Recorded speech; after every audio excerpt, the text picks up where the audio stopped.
Hello, everyone. Classic here, sitting down with the founder himself, Nick Tommarello of Wefunder, out here in beautiful San Fran. This is my first time on the West Coast. Wow. Yeah. I always thought that eventually I would make it out here, but it would be because of some sort of like work opportunity. And so here we are, living the dream because of something I wholeheartedly believe in when it comes to Wefunder. And like, first question wise, something that was always on my mind. You say that you got into this because you just thought it sucked that you couldn't invest into your friends' companies. I was wondering if there was an actual muse or set of muses that kind of prompted that, or if it was a overall just general statement of the industry at that time. Probably the biggest muse is one of my chief mentors named Bill Warner, who's actually an angel investor that I've already built two companies. The one went public, one that got acquired for quite a lot of money. And he spent all of his time like helping other founders and then investing like, 25, 50 grand a pop. And he wasn't really doing it so much for like the greed or the financial rewards. He's doing it to like give back and pay it forward. And like, I just knew that I kind of want to do that too. Like he kind of showed the way for me, how you can like pay it forward to the next generation. And I looked around, some people I believed in. And again, the motivation for me wasn't like really to like make a bunch of money, but definitely to back people that I believed in, or ideas I believed in that were not yet public companies I couldn't invest in. Yeah, I find myself speaking from that perspective as well. I was in a Lyft the other day in Nashville, and a guy was telling me about how like he doesn't go in there often. Once I told him I work for WeFunder, he was like, "Oh yeah, I don't go in there often because it doesn't seem like real high quality stuff that I can get a solid return on." And I was like, well, that's one way to look at it. The other side is the fact that there's some everyday people out there working on some really cool things that in their mind are going to change the world, or like just super better people in general. And here is our opportunity to kind of be a part of helping them try and start. Yeah. And when we got into the conversation more and more about that, and he saw it from that perspective, he was like, I get that, because we blow money on things all the time. Why not, occasionally blow it on someone having the opportunity to get out there and, Yeah, I call it like a socially good lottery ticket. Like when it does work out, you make quite a bunch of money. Yeah. But when you play the lottery, you don't like expect to like it to work out. You don't expect to put your retirement savings on lottery tickets. Yeah. But it's kind of like fun, entertaining to back things you care about, and then you see what happens. Yeah, and then the moral aspect is like even better, because that that makes somebody's day. That $100 or whatever it may be comes across their timeline, and they see, especially if it's a really good investor note, like you.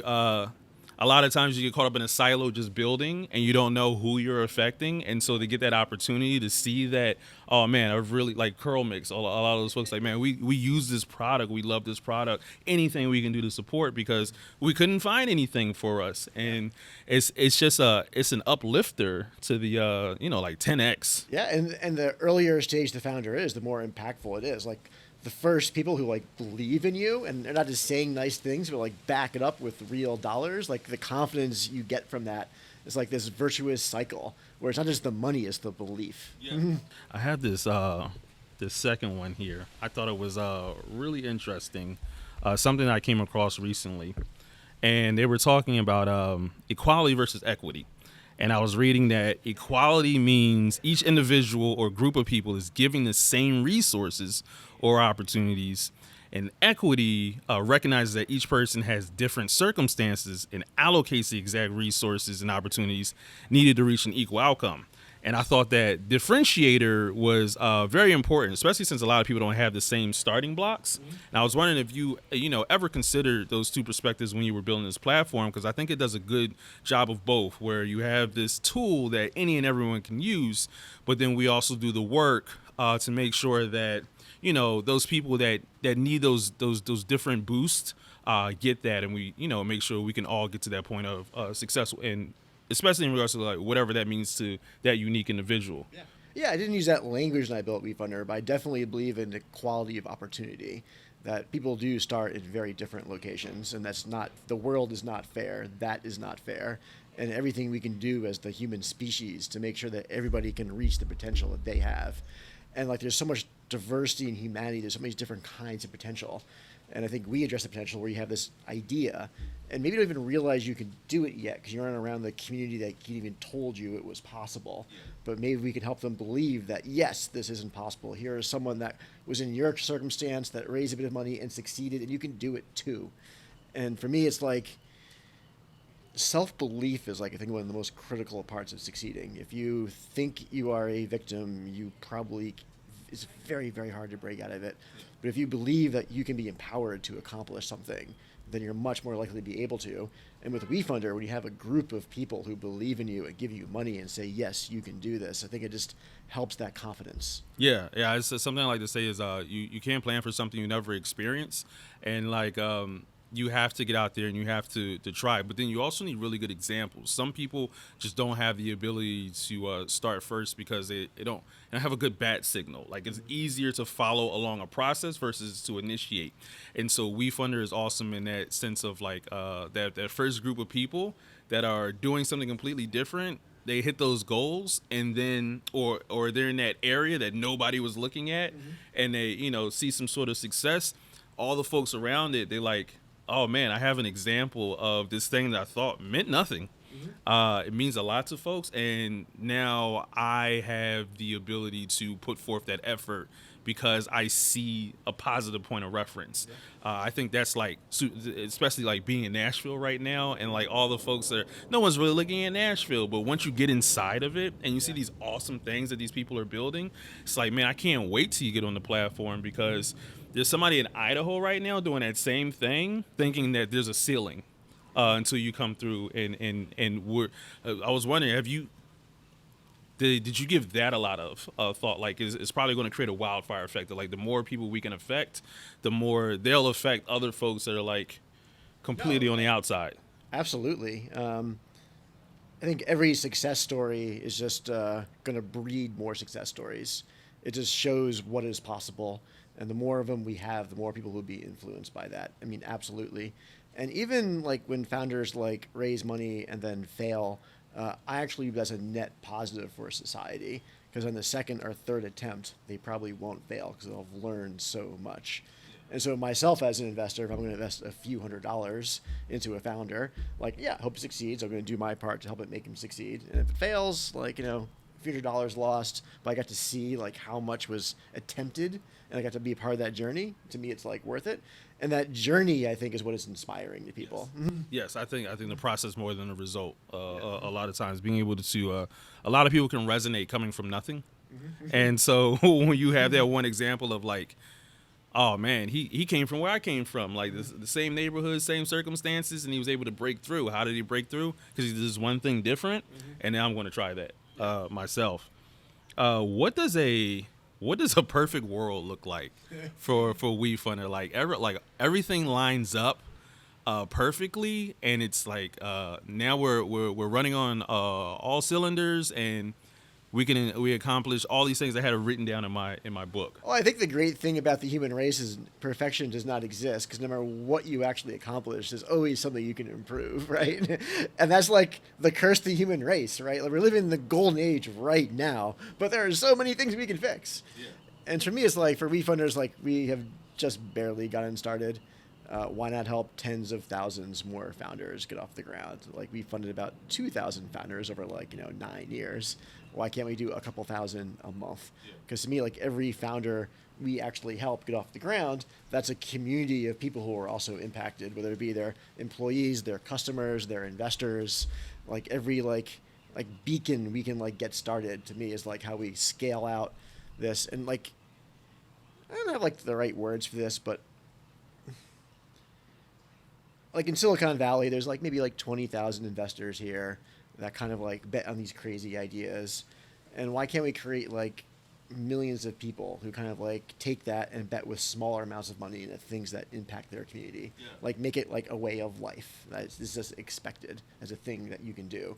You can donate money or you can invest and consider it like a socially good lottery ticket. You don't expect to make money. You don't expect to put your retirement assets into it, but you can eat a steak dinner or invest in your friends, Yeah. And That's funny because it carries into my next thing. Because you can go different ways with that question. But the fact that you're just starting with the fact that this isn't going to be perfect, and it probably never be perfect, and that's something that founders should think about like big time because what's that balance look like between I have this goal and this dream, and then there's the flip side of what the market is actually giving you, what the audience is actually giving you. How do you juggle the two? Because you can lean this way too much and then just be moving very delusionally and never really work towards it because you're not adapting correctly. But then you can get like stifled just staying within the mix of what's there and not thinking about maybe you need to disrupt for that goal. Yeah. Well, I mean, with Wefunder, like our goal is to fix capitalism. But I guess my belief is that capitalism is never fixed. It's a constant battle. Like I believe that over the last few hundred years, capitalism has proven is the best way to create wealth that lifts all of us.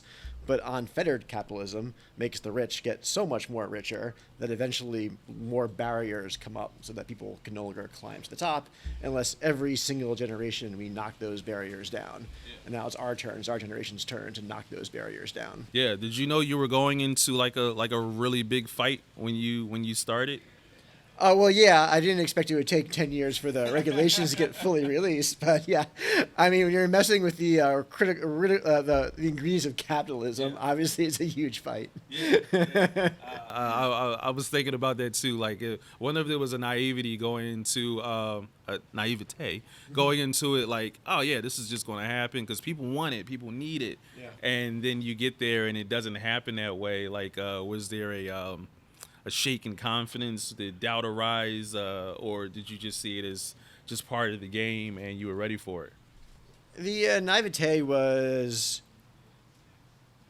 I mean, so we started this company in officially July of 2012, right after, as part of the Jobs Act, Congress passed the bill that basically created this industry.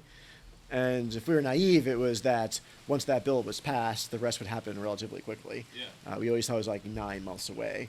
And we didn't quite realize that the wheels or the machinery of government moved very, very slowly. So definitely did not expect it to take quite as long as it took to actually get the rules and regulations.